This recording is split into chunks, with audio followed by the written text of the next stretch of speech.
Good evening. Welcome back to Sold Out TV. This will be our second episode. So today we've got a nice special for you. It's me and my daughter. I'm Nthabise Nkosi and this is my daughter Minenhle Nkosi. This is a precious gift that God gave me when I entered into our marriage. So remember, blended family. So we were blended into this marriage.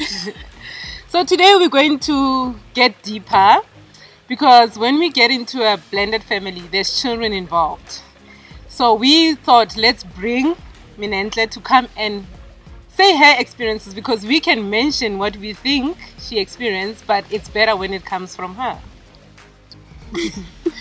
So we're going to relax and feel free to send through questions either on comments or inboxes if you feel that the question is a bit sensitive.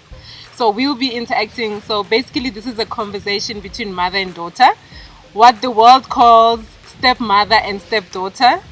But we have come so, God has made it so precious. We're just mother and daughter. Yeah.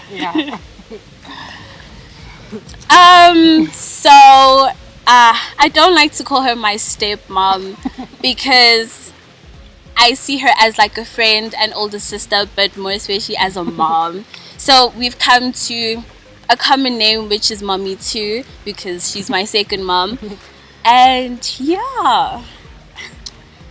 And this was so funny because how I found out that I'm Mommy too, the big brother saved us on the phone. So when we were taking them to the airport to go back home where they stay with their mom, then the mom called, the phone rang, and then I saw Mommy One, and we were like, Mommy One? It's like, yes, she's Mommy One and you are Mommy Two. Yeah. I'm like, oh, that's so cute. So you call me Mommy. When the boys are already teenage stage, and the thing is about being a stepmom is that you always wonder how the children are receiving you. You always question yourself, am I a good mom? Or are they like, oh, this woman, or what? So when some such things, I show you that he saved me on his phone as Mommy too. And that's how I found out that they actually call me Mommy too. Yeah. And speaking of being a good mom or a bad mom, I don't have a clear memory of when we first met because I was still young. I think it was 2011. Yeah, she was. I was in grade 1. Yeah. And, every memory that I have of our first few encounters are all good memories. And the things that she tells me that I used to say to her, I've always been an honest person. Oh, so very honest. So getting to know her has been a very nice experience, and we share a lot of good memories, and I love you. Oh, I love you too. So, like she said, she was quite young. I think she was about 8 years old. Yeah. Bubbly, beautiful, girl, because I never had a daughter. My first son was obvious son, boy. So I didn't know how it feels like to have a daughter, but I've always loved and desired to have one. So the first day we met, Daddy was taking the car to the service and I went to meet them. She was so sweet and so cute. Like, thank you. And then the other day I told Daddy that I think I fell in love more with your daughter. You got a bonus. So when they were going to get a book at a bookshop, so when I gave them a lift to the bookshop from the service place, so when I dropped them off, when she left the car, she gave me a kiss, and from that moment on, I just fell in love. And it was just awesome for me. Then that really gave me a sign that this could be it. Yeah. So she was a very energetic child, and our first ever sort of like us being introduced together as a family, we went away to the Kruger Park. Do you remember? I remember that. Well, I don't remember the whole trip. All I remember is that it was the weekend of Daddy's birthday. Yay. And I had said, you guys need to wake me up because I love sleeping and I'm not shy to say that. But then the next morning they don't wake me up. They've already sang for daddy. I was so upset. So yeah. Well, the true story is Madam Sleepyhead here. We planned all together, and she was the most energetic, when we were playing everything. She was so energetic, full on, like, guys, wake me up at 12 o'clock. When we tried, I think we spent more than 5 minutes trying to drag her out of the sleep, and oh my word. And there I am worried that maybe in the morning she will blame me, like this mom didn't wake me up. But you know what? Thank you so much. We tried everything, and we decided, me and Big Brother, that you know what? We did our best. She's not going to wake up. She might blame us in the morning, but it's fine. Let's leave her. At least now I got to know a little bit about her, that when she sleeps, she sleeps. So I must not bother her. Yeah. It didn't work out, but yeah. It's fine. It's fine. Yeah, that was an awesome memory. Then the following day we had formal dinner with Daddy. We all got dressed up. She had some heels and a beautiful dress. She loves dressing up. Yeah. She loved, whenever I had my makeup, she'll come and want to put some eyelids. I remember our young boy Joseph came into the room and we were putting makeup, and Daddy was like, let's go. And he's like, Daddy, they're still busy putting shake up. Then from that day we called makeup shake up. Yeah. So, and I think most of the nice memories that I think we always do our best to have fun. Yeah. The best way to get to know your daughters from another marriage is to spend time together. Okay, this is yours. Yeah, thank you. To spend time together, that's what we love doing. I try by all means to set up those dates with the kids, all of us together. Yeah. The challenging thing is that we can never go on holiday if all the kids are not available. So we don't go much on holiday because the big kids stay with mommy and then we stay with the small kids. We don't ever want to have a memory where any of the kids are not included. I know it might sound like it's not fair to the others, but I don't think they mind, because even when we go anywhere, they will ask, where's Sisi, where's Budi? And for them, like the small ones, when we got married, they were obviously not there. Yeah. So we hardly ever watch the marriage video because they get upset that they wasn't there. So yeah. So Minnie, tell me, when Daddy told you that we are going to get married, how did you feel? Honestly, I don't know. I can't remember that moment when I was still young, but I've always been okay with it. Because kids see things, and we can see when it wasn't an issue for me that I was living with my mom and my dad would only come visit, So I already knew at some point he's going to find someone who he loves. Okay. Well, now he does. And I just felt happy that he was able to find someone that he loves and he cares about, and he didn't give up on the idea of love. Oh, wow. But at the same time, it was scary for me because, as said in the previous episode about the stepmom and the stepfather figures, I told my friends, and they're like, aren't you scared? My stepmom is so evil. And back in those times, we would always compare the stepmoms to the one in Cinderella, the movie Cinderella. So I was a bit scared, because I didn't want to go through what my friends were going through, and I wanted to be different, have a good experience. So it was scary, but it was a happy moment. Yeah. Awesome. Do you remember what you told me on the day of the wedding? No, the only thing I remember is getting dressed and changing and looking pretty. And your favorite part, looking pretty. Okay. You came to me just before the wedding. You held my hands and you said, Mommy, my daddy is getting old. Please look after him. Really? Yes, so every time, no matter how hard it gets in the marriage, I always remember that my young daughter came and helped me in her, with your both hands, and you said, "Mommy, my dad is getting old. Please take care of him." Sure. So yes, it was a very emotional time for me. Yeah. But I appreciated that because, if like you say you don't remember, tissue someone. You say you don't remember, but for me that means it was God talking through you. Yeah. Assuring me of this wonderful day that is happening, and as well as showing me that there will be challenges that will come with the whole blended family and this marriage. But just listen to my voice through this young, innocent girl saying, "The man is getting old. Please look after him." He's quite old. So it's about age. When you look at an aged person, as much as he's not aged, but when you look at an old person, all people want us to be patient with them. Yeah. They need us to understand them. They need us to learn them. So it was God's message saying to me that be patient with your husband. Get to understand him. Take care of him. He needs that love. So thank God that he used you.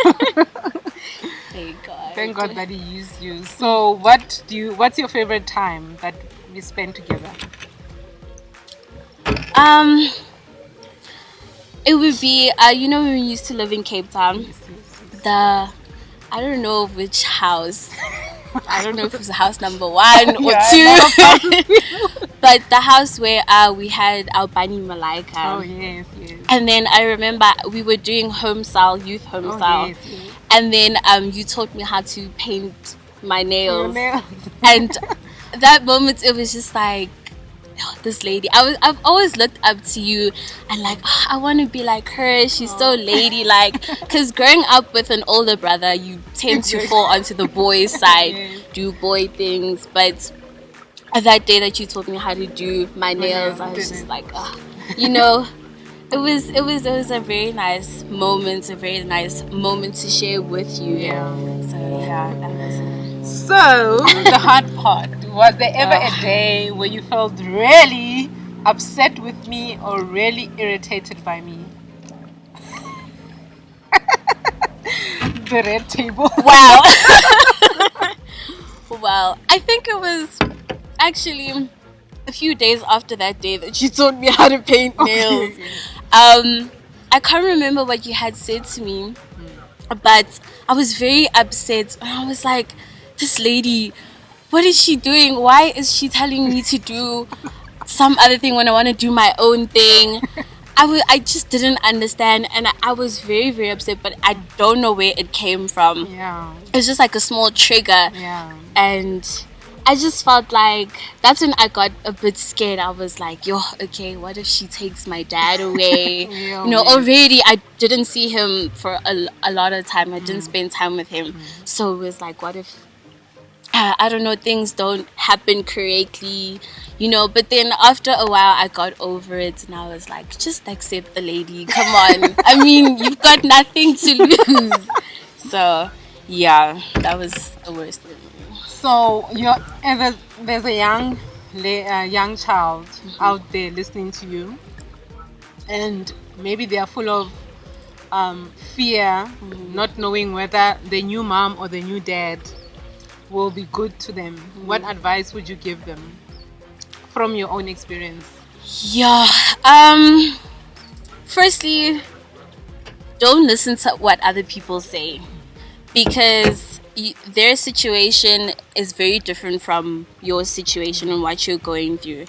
And also just be understanding and don't have unnecessary hatred or resentment for the new parent, because it's going to deteriorate the relationship between you and that parent and the new parents and your biological parents. Wow. So yeah, it's just don't feel like you're going to get replaced, because you're not. This new parent is just there to love your mom or your dad. They're just there to take care of them and make them happy in ways that you can't make them happy.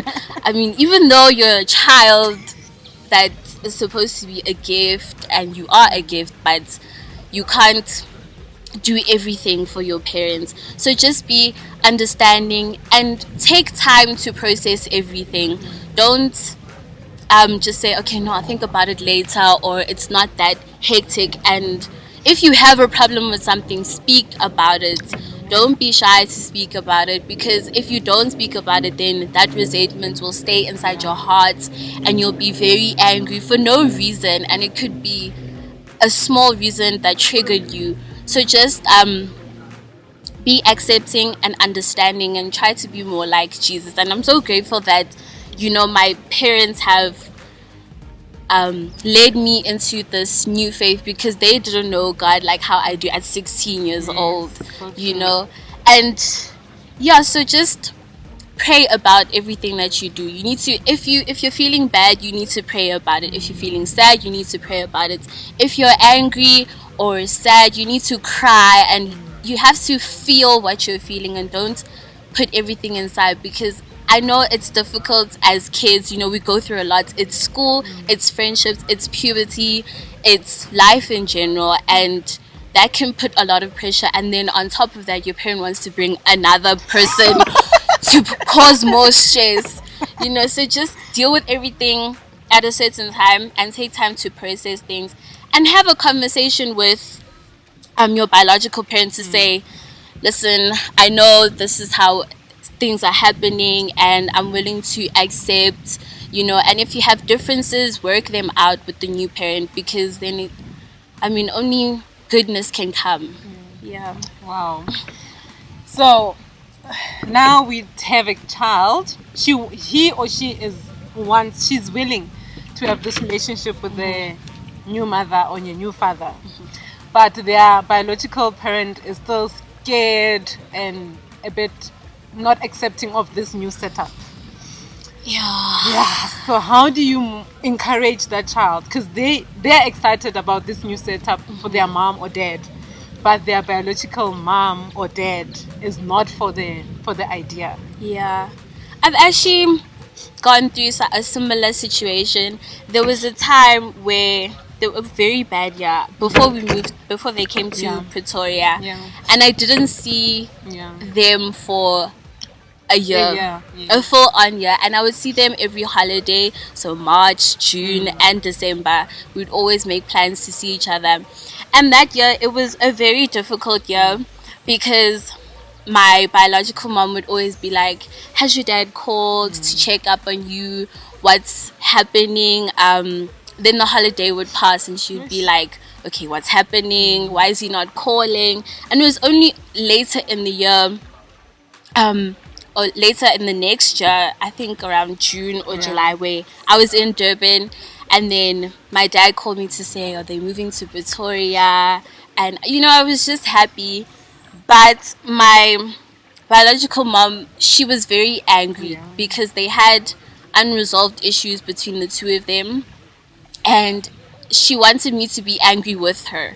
And it's like, I couldn't do that, because I'm a daddy's girl, full on daddy's girl. In my eyes, I don't see my dad doing any wrong. And if he does something wrong, it's because God wants to make him an example to others, so I couldn't feel that anger with her. And I remember having a conversation in December where she was like, saying very hurtful things about my dad, and it was, I don't know. Sorry.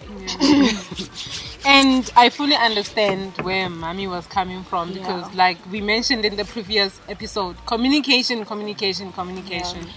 And we did a bad job communicating what was happening to us that year.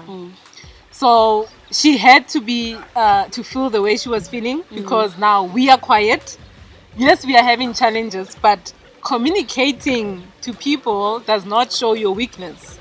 So that also taught us a lot about communicating in a blended family. You are not in a side, you could be going through a difficult time, but the other parents must know what is happening, why all of a sudden you're quiet, you don't Yeah. ask the child to come. Yeah. And for her, it's also difficult now.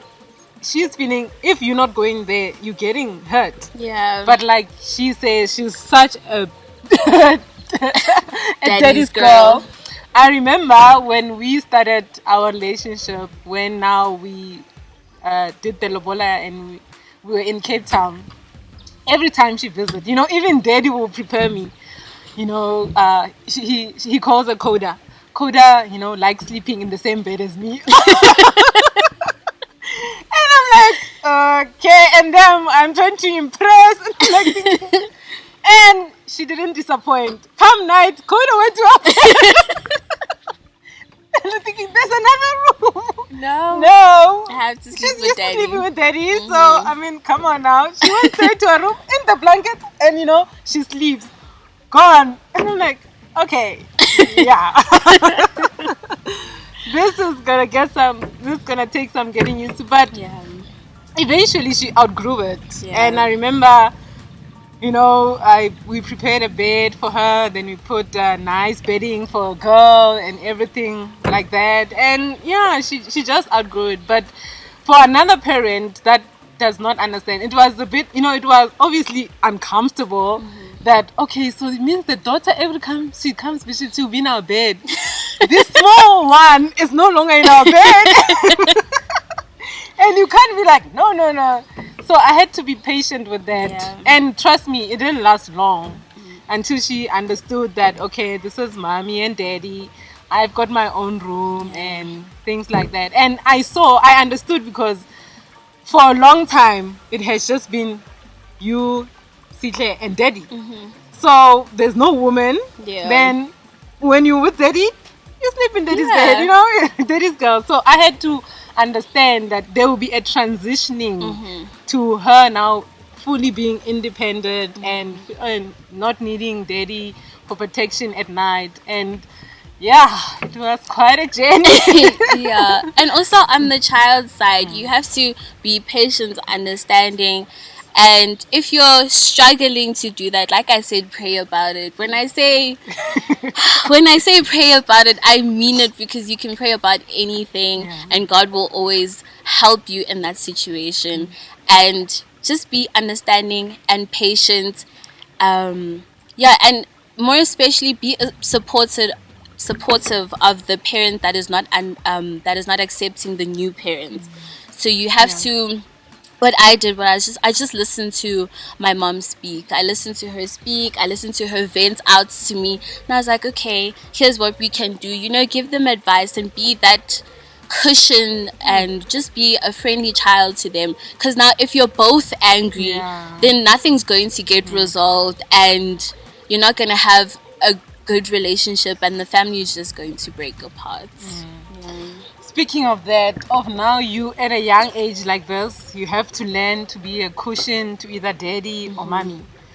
Do you think being in a blended family or growing up under a marriage that has split up and now being a new family, do you think now you have to grow older than your age? Is there some pressure that means now you have to understand feelings that as a young child, if you are just in a normal family, you wouldn't have to? So would you say that it forces you to grow older than your age and understand things better than the age you are? Yeah. When people meet me, like people my age group, they always say, how come you're so mature? How come, you're so understanding? And for me, it's just like whatever I went through helped me grow quicker. So firstly, the divorce of my parents, it was challenging, but even though I was young, I had to understand at a very young age, that this is how things are working, this is the plan, this is how we're going to move forward. So yeah, I had to grow a little bit more, and I guess I use that to my advantage because kids my age are a bit silly and I find them silly, but I still have that child in me, but just I had to grow older than everyone else. Yeah, because now you had to understand dynamics that a child that's growing under two parents biological, there's no divorce, there's no new parent coming in. They don't have those feelings and knowing how do I react to Yeah. the other parent. So yeah, it can, cause that you have to be now matured about the whole Yeah. thing and understand what is going on and things like that. So now we introduce the children. You are no longer the only children, the only blended children. So Daddy and I now introduce the children that between me and him. And how did that feel? So the first time, okay, I'm gonna start with Joseph. Joseph is a very introverted child, and I'm an ambivert, so I'm quiet and loud at the same time. So, and he's a bit younger than me, so meeting him, it was cool. I've adapted to playing games with him, doing stuff that he likes, because obviously he won't like doing what I like doing because we're boys and girls. So yeah, meeting Joseph was a nice experience. And then the twins came, and firstly we thought Jedidia was going to be a girl because I've always wanted a little sister or a big sister. Unfortunately, not unfortunately, but I have an older brother, and you being able to give me that little sister, it was just amazing. I don't know how to describe it. Also, Jedidia, I love him too. Don't get me wrong, I love him too, but he's very loving and caring. Both of them are. Both of me getting a younger sister who I can be an example to. Wow. Yeah, it's just it was really amazing. Okay, was there ever a time where you thought maybe the love would go to these small ones and Oh, definitely. Oh, definitely. Yeah. But I think my maturity, how I use it to my advantage to be like, okay, listen, two new kids are coming, and you just have to go with the flow and understand. But I think the birth of JD and Keziah, made me understand what unconditional love is. Wow. I just love those two. Yeah. Wow, we're about to get to the end of our show. I just want you to just give a message to the world out there. Parents who are listening, children who are listening, say what's in your heart about blended families. Yeah, basically, yeah. What I would say is that it's difficult. It's not easy at all, but it does get easier. Yeah.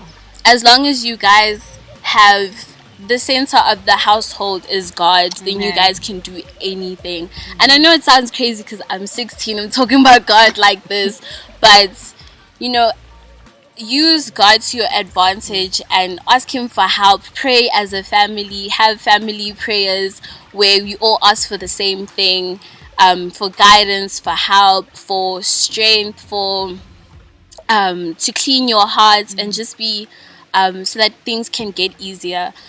Communication, you have to, whether you're a child or a parent or the new parents, you have to communicate what you are feeling. Yes. Otherwise it's not going to be a very pleasant journey. Yeah. And we're still growing, we're still Yeah. learning, so yeah, just keep on pushing and don't give up. Do Yeah. not give up on family, because family is all you have. That is so true. Thank you so much for my Thank you, beautiful darling. girl. It was great spending some time with you and allowing us into your homes. Please stay tuned. Next week, Tuesday, we'll be talking now to the parents, the biological parents outside the blended family. How they feel, what's their challenges, and what's their fears. So until next time, keep safe during this time of the pandemic. We love you. You are great from the beginning. Goodbye. Bye.